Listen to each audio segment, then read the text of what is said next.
بسم اللہ الرحمن الرحیم۔ حضور صلی اللہ علیہ وآلہ وسلم حضرت ابو بکر اور حضرت عمر رضی اللہ تعالی عنہما کے ابتدائی دور خلافت میں فوج کا باقاعدہ محکمہ موجود نہ تھا اور نہ ہی تنخواہ دار فوج تھی، بلکہ جب بھی کبھی دشمن سے مقابلے کی نوبت آتی تو اعلان کیا جاتا، جس پر ہزاروں مسلمان لبیک کہتے اور رضاکارانہ طور پر جہاد کے لیے تیار ہو جاتے تھے۔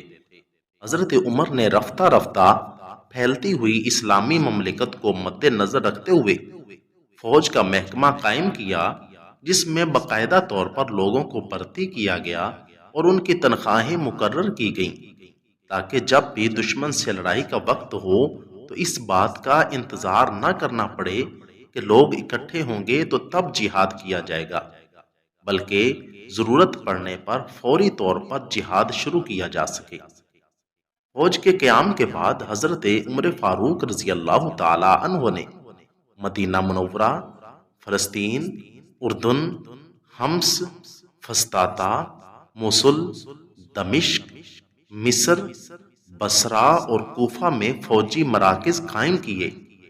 اس کے علاوہ اسلامی مملکت کے مختلف حصوں میں چھاؤنیوں اور بیرکوں کی تعمیر کی گئی، اور اس میں اس بات کا خاص خیال رکھا گیا کہ فوج کی باقاعدہ طور پر تربیت کی جائے اور انہیں ہر طرح کی سہولیات میسر کی جائیں۔ فوج کی آسانی کے لیے بہت سارے انتظامات کیے گئے، جن میں کوچ کی حالت میں فوج کو یہ حکم تھا کہ وہ جمعے کے دن قیام کریں تاکہ تازہ دم ہو کر پھر سے اپنا سفر جاری رکھ سکیں۔ فوج کو دوسرے علاقوں میں بھیجتے ہوئے اس بات کا خاص خیال رکھا جاتا تھا کہ وہاں پر فوج کو کسی بھی طرح کے حالات کا سامنا کرنا پڑ سکتا ہے۔ جب بھی کسی فوجی لشکر کو کہیں روانہ کرنا ہوتا تو ان کے ساتھ قاضی، محاسب، طبیب، جراح، مترجم اور افسر خزانہ کا تقرر کیا جاتا تھا، تاکہ دوران سفر کسی بھی قسم کی مشکل کا سامنا نہ ہو۔ حضرت عمر فاروق رضی اللہ تعالیٰ عنہ نے فوج کے حساب کتاب کے لیے ایک علیحدہ فوجی دفتر قائم کیا تھا، جہاں پر ہر فوجی کا حساب کتاب رکھا جاتا تھا۔ اگر کوئی فوجی شہید ہو جاتا تو اس کے لواحقین کی بھرپور مالی مدد کی جاتی تھی۔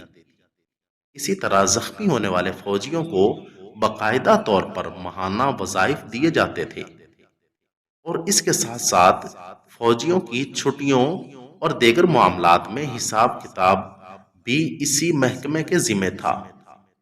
اس محکمے کی یہ ذمہ داری بھی تھی کہ وہ ہر سال فوج میں نئی بھرتیاں بھی کریں، تاکہ ضرورت کے وقت فوج کی ایک کثیر تعداد موجود ہو۔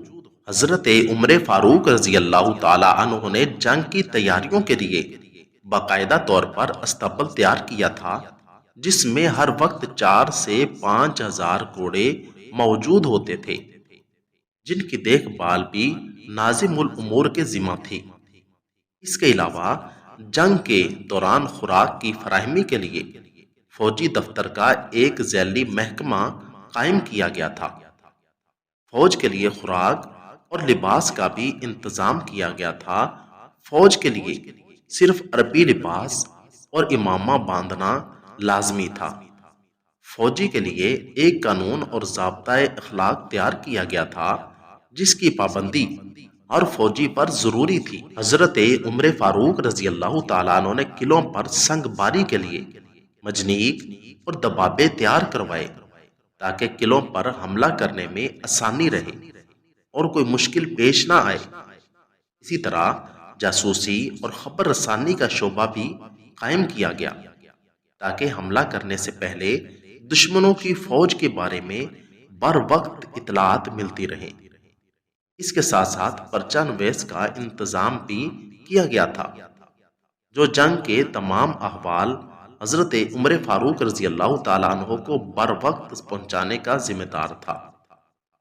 اسی طرح فوج کے راستے کو صاف کرنے اور ان کے گزرنے کے لیے دریاؤں پر پل بنانے کے لیے ایک مستقل محکمہ تیار کیا گیا تھا، تاکہ فوج کی نقل و حرکت میں کوئی رکاوٹ کھڑی نہ ہو۔ یہ تھے حضرت عمر فاروق رضی اللہ تعالی عنہ کہ جنہوں نے دین اسلام کو ترقی دینے کے لیے ہر ممکن کوشش کی اور اسی دین کی خاطر ہی اپنی جان کا نذرانہ پیش کیا۔ اللہ تعالی ہمیں ہدایت عطا فرمائے اور صحابہ کرام رضوان اللہ علیہم اجمعین و اہل بیت علیہم السلام کے عین نقش قدم پر چلنے اور ان کی قدر کرنے کی توفیق عطا فرمائے۔ آمین ثم آمین۔ اگر آپ کو میری یہ ویڈیو اچھی لگی ہو تو ویڈیو کو لائک، چینل کو سبسکرائب اور ساتھ دیے گئے بیل آئیکن کے بٹن کو ضرور دبا دیں۔ شکریہ والسلام۔